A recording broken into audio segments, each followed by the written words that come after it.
Assalamualaikum warahmatullahi wabarakatuh.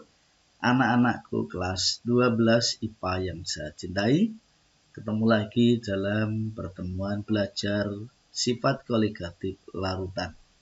Untuk kali ini kita akan belajar mengenai sifat koligatif larutan elektrolit. Jadi untuk sifat koligatif larutan elektrolit ini berkaitan sama jumlah partikelnya. Jadi sifat koligatif larutan itu kan tergantung dari jumlah partikelnya. Kalau larutan elektrolit, jumlah partikelnya kan lebih banyak. Nah, di sini dalam pembahasan mengenai sifat koligatif larutan elektrolit, ini ada istilahnya adalah nanti faktor Van Hoff. Faktor Van Hoff. Apakah faktor Van Hoff itu? Ini perbandingan antara harga sifat koligatif yang terukur dari suatu larutan elektrolit dengan harga sifat koligatif yang diharapkan dari suatu larutan non-elektrolit pada konsentrasi yang sama. Ini namanya adalah faktor Van Hoff. Jadi perbandingan antara harga sifat koligatif yang terukur dari suatu larutan elektrolit dibandingkan dengan non-elektrolit. Ini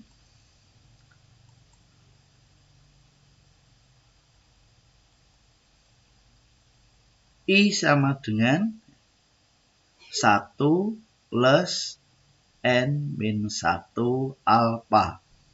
Ini adalah faktor Van Hoff, di mana alfa adalah derajat ionisasi, N adalah jumlah ion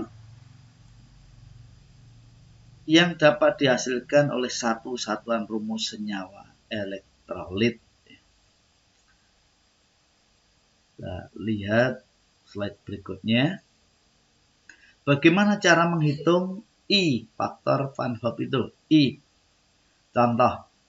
Ini kita bahas adalah contoh 1. Ini adalah larutan yang termasuk elektrolit biner. Contohnya adalah garam dapur natrium klorida.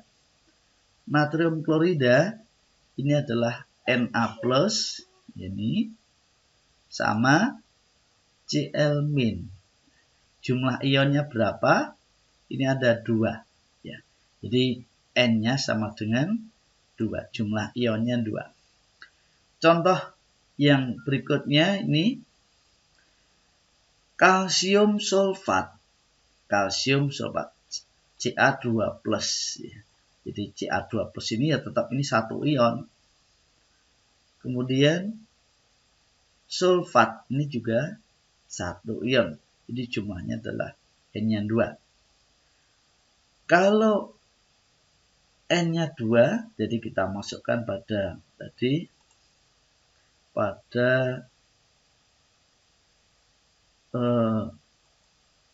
rumus faktor Van Hoff ini dari 1 plus N-1 alfa. Elektrolit kuat itu adalah alfa 1. Jadi terurai sempurna. Sehingga kalau biner, N-nya dimasukkan 2. Ini 1 tambah 2 min 1 adalah 1. Kali 1 adalah 1. Jadi sama dengan 2. Oke. Ini untuk yang elektrolit biner. Jadi N-nya 2, I-nya 2. Ya, hasilnya. Lihat. Sekarang berikutnya, contoh yang kedua. Untuk elektrolit yang terner. Terner itu 3 jumlah ionnya. Kita lihat ini, natrium sulfat. Terdiri dari 2 ion natrium dan 1 ion sulfat. Jumlahnya 3.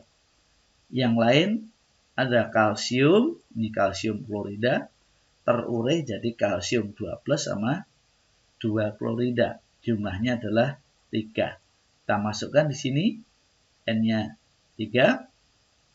1 tambah 3 kurang 1, 2. 1 tambah 2 adalah 3. Kita lihat N-nya 3, I-nya juga 3. Ya. Oke, apakah ada hubungan? Kita lihat contoh berikutnya. Elektrolit kuartener, berarti jumlah ionnya ada 4. Aluminium klorida terion menjadi Al3+ sama 3 klorida. 3 klorida. Ya. Jadi N-nya 4 ini. Masukkan N-nya 4. N-nya 4, I-nya juga ya. I-nya juga kita lihat ini juga 4. Jadi N-nya 4, I-nya juga 4. Ini apakah ada hubungan antara satu lagi kita lihat.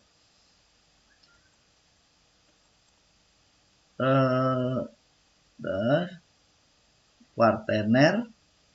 Kalau ada yang lagi namanya adalah yang pentaner, yang jumlah ionnya 5. Aluminium sulfat terdiri dari 2 ion aluminium 3+ sama 3 sulfat. Jumlahnya adalah 5. Ini adalah pentan. Masukkan 1 tambah. Jadi ini N-nya tadi waktu N-nya 2, I-nya 2.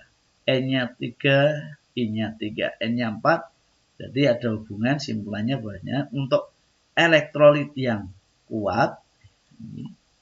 Jadi untuk yang elektrolit kuat, untuk elektrolit yang kuat, ya. Jadi elektrolit yang kuat, kita cari ya.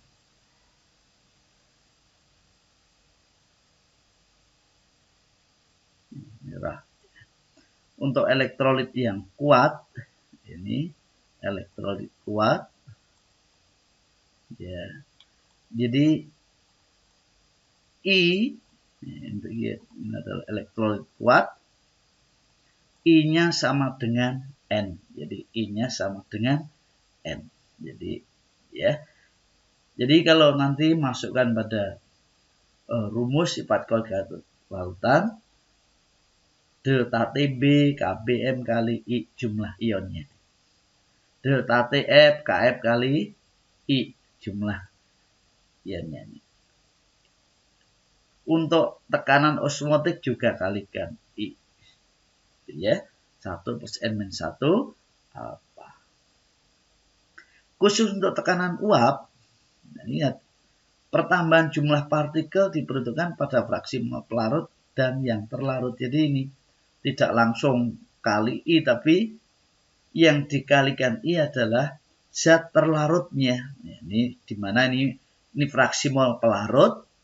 Ini adalah mol pelarut, ya, dibagi mol total.